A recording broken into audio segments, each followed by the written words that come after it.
नमस्कार दोस्तों, स्वागत है आप सभी का शंभू कृपा चैनल पे। तो आज जो मैं वीडियो लेकर आया हूँ उसके अंदर आपको मैं बताने जा रहा हूँ कि जो एनआईटी दिल्ली में नॉन रिक्रूटमेंट नॉन टीचिंग की भर्ती निकली गई थी, उसके लिए जो है वो सिलेबस और एग्ज़ाम पैटर्न जो है वो एनआईटी दिल्ली के ऑफिशियल वेबसाइट पर आ चुका है।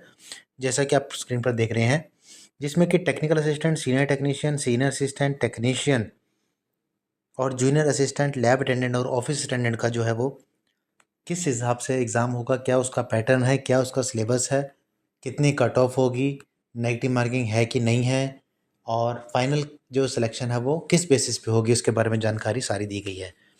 तो आज मैं सबसे पहले आपके साथ पहली पोस्ट के बारे में बात करना चाहूँगा, जिसमें है टेक्निकल असिस्टेंट कंप्यूटर एप्लीकेशन। इसका जो पैटर्न है यहाँ से हम डाउनलोड करते हैं लिंक से और ये डाउनलोड हो चुका है।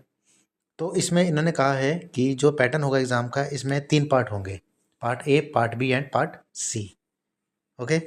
पार्ट ए जो होगा उसमें जनरल नॉलेज टेस्ट होगा, पार्ट बी होगा उसमें डोमेन का टेस्ट होगा और पार्ट सी होगा वो डिस्क्रिप्टिव होगा। ठीक है। टोटल जो होगा वो 100 मार्क्स का होगा और टोटल क्वेश्चन जो होंगे वो 85 होंगे। ठीक है। अब हम बात करें कट ऑफ और मेरिट क्राइटेरिया की। तो जो कट ऑफ होगी वो टोटल 100 मार्क्स में से है। ठीक है। यहाँ पूरा मेंशन किया हुआ कि जो कट ऑफ है वो 100 मार्क्स में से है। ठीक है।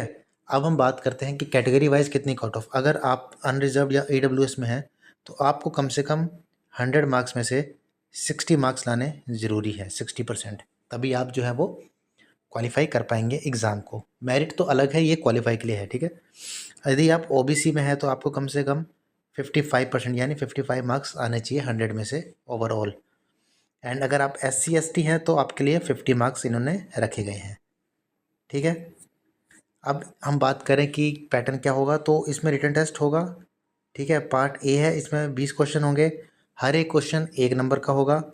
1 मार्क मिलेगा अगर आपने सही अटैम्प्ट किया, 0.25 कट जाएंगे अगर आपने गलत अटैम्प्ट किया।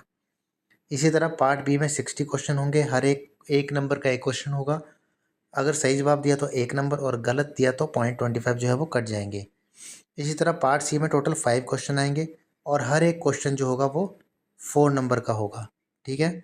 और इसके अंदर कोई भी नेगेटिव मार्किंग नहीं है क्योंकि ये डिस्क्रिप्टिव टाइप होगा। आगे हम बात करें कि टाइमिंग अलॉटमेंट की, तो टाइमिंग अलॉटमेंट जो रिटन टेस्ट होगा वो होगा 2.5 घंटे का, 2 घंटे और 30 मिनट। ठीक है। अगर मान लेते हैं रिटन टेस्ट की मेरिट के बारे में बता रखा है। ठीक है। अगर मान लीजिए कि टाई हो जाता है तो क्या होगा,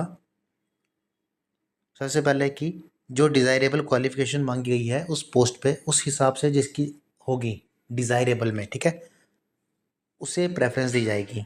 अगर वो भी सेम होती है, मान लीजिए किसी ने एमसीए कर रखी है, ठीक है, उन्होंने एमसीए मांगी है, 2 कैंडिडेट है, सेम मार्क्स है, अगर उन दोनों की एमसी है तो दोनों इक्वल हो गए। उसके बाद हम उनका एज देखेंगे कि जिस जो एज में बड़ा होगा उसे जो है वो मेरिट में ऊपर रखा जाएगा। ठीक है। मान लीजिए एज भी सेम है तो उसके बाद क्या रखा है इन्होंने, अल्फ़ाबेटिकल ऑर्डर में जो है जो पहले ए आ गया, ठीक है, ए से नाम है तो उसको ऊपर रखा जाएगा। ठीक है। और अगर मान लो वो भी उसमें भी कोई मतलब दोनों का नाम ए से है तो क्या होगा, तो एक ड्रॉ ऑफ लॉट्स होगा। ठीक है। जैसे हम सिक्का उछालते हैं ना कि हेड आएगा कि टेल, उसी टाइप से एक ड्रॉ होगा, लॉट्स, ड्रॉ ऑफ लॉट्स होता है। ठीक है।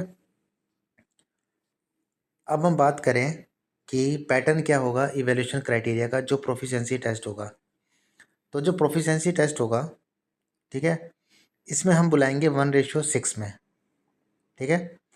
और ये भी कितने मार्क्स का होगा, 50 मार्क्स का होगा। ये अलग से होगा प्रोफिशिएंसी टेस्ट इसके अंदर। जिसमें अनरिजर्व्ड या ईडब्ल्यूएस है उसको 27 नंबर आने ही चाहिए मिनिमम, और ओबीसी SC ST को मिनिमम 25 मार्क्स जो है वो आने चाहिए। उसके बाद टाइम अलॉटमेंट कितना होगा, इसको होगा 1 घंटा, यानी कि 60 मिनट जो होगा टोटल टाइम अलॉटमेंट इसमें दिया जाएगा। ओके। आई होप आपको आज की वीडियो जरूर पसंद आएगी। चैनल को अगर अभी तक आपने सब्सक्राइब नहीं किया है तो कर लीजिएगा। आने वाले टाइम में आपको जो भी और इसके बारे में जानकारी है वो दी जाएगी। तब तक के लिए धन्यवाद।